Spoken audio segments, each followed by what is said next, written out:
నమస్తే. రైతు బంధు రద్దుకు సీఎం రేవంత్ రెడ్డి కుట్ర. ఎన్నికలప్పుడు మాత్రమే ఇస్తున్నారు, స్థానిక ఎన్నికల తర్వాత పథకం రద్దవుతుంది. రుణమాఫీలో 25% కూడా పూర్తి కాలేదు.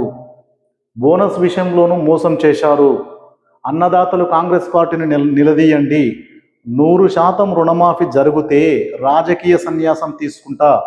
నల్లగొండ రైతు సభలో KTR, BRS working president KTR మాట్లాడుతూ ఈ సందర్భంగా రైతులను ఉద్దేశించి రైతు బంధు అనే పథకాన్ని ఎన్నికలప్పుడు మాత్రమే తూతూ మంత్రంగా ఉపయోగిస్తారు, ఆ తర్వాత రద్దు చేస్తారు. 2023 చివరి నాటికి మేము నిల్వ ఉంచిన 7,600 కోట్లను వారు అధికారంలోకి వచ్చిన తర్వాత అవిటిని మాత్రమే ఇచ్చారు. ఆ తర్వాత ఒక పర్యాయం రైతు బంధును ఎగ్గొట్టారు. బోనస్ విషయంలోనూ రైతులకు అన్యాయం చేస్తున్నారు. 15,000 ఇస్తామన్న రైతు బంధును కూడా 12,000కు తగ్గించారు. రుణమాఫీ 25% కొద్ది మించలేదు.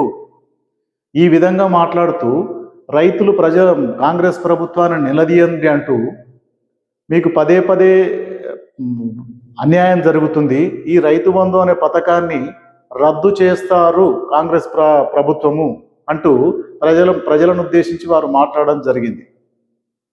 అంటే మా ఆయంలో కరెక్టు టెన్షన్గా వేశాము, ఇప్పుడు రైతు బంధు ఇస్తున్నామంటూ మండలానికి ఒక గ్రామంలో వారు ఏదో వేస్తున్నట్లు నటిస్తున్నారు, కానీ వాళ్ళకి అంకిత భావం లేదు. ఆ పథకాన్ని రద్దు చేస్తారని వారు రైతులను ఉద్దేశించి మాట్లాడడం జరిగింది.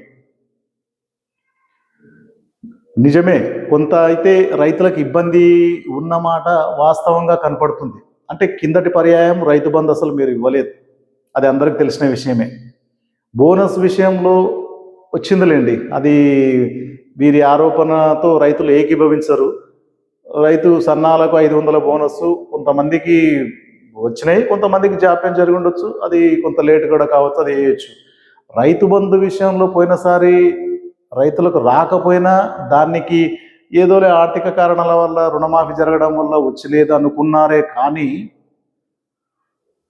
ఈ 12,000 రైతు బంధు మీరు అన్నట్లు 15,000 రైతు బంధును 12,000కి ఇచ్చినా రైతుల్లో అంత అసంతృప్తి లేదు. కానీ రుణమాఫీ విషయంలో మాత్రం ఇది సత్యం అండి.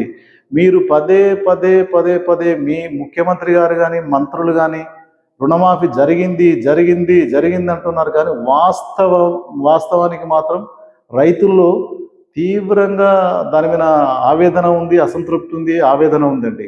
అసలు రుణమాఫీ 50% కొద్ది ఎక్కువ ఏ గ్రామంలో జరగలేదండి. ఇది స్వయంగా కాంగ్రెస్ పార్టీ కార్యకర్తలు కూడా బాహటంగానే చెప్తున్నారు, ఒప్పుకుంటున్నారు. ఇది అన్యాయం, అధర్మం, ఇది మనం మాట ఇచ్చాం పూర్తిగా చెయ్యాలి. కొంతమంది ₹1,00,000 లోపు ఉన్న వాళ్ళకు కూడా ఏదో ఆధార్ కార్డుల పేరు లేదను, ఇంకా ఏదో పేరు సక్రమంగా లేదో అని చెప్పేసి కొండ్లు పెట్టేసి కట్ చేసిండ్రండి. వాస్తవ ప్రతిపాదికంగా పూర్తి కాలేదు అది. మిగతావి కేటీఆర్ అన్నట్లు కొంత అడ్జస్ట్ చేసుకుంటారేమో రైతులు, కానీ రుణమాఫీ విషయంలో మాత్రం వాళ్ళు తీవ్రంగా ఆవేదన ఉంటారు. ఏ ఊరికి వెళ్ళినా ఇదే ఉందండి, ఎక్కడ పూర్తిగా రుణమాఫీ జరిగినట్లు ఆధారాలు అయితే లేవు. కాబట్టి ఇప్పటికైనా మించిపోయింది ఏం లేదు. రైతు రుణమాఫీ విషయంలో మీరు క్లారిటీకి రండి. ఇంకా 50% చేసేది ఉంది.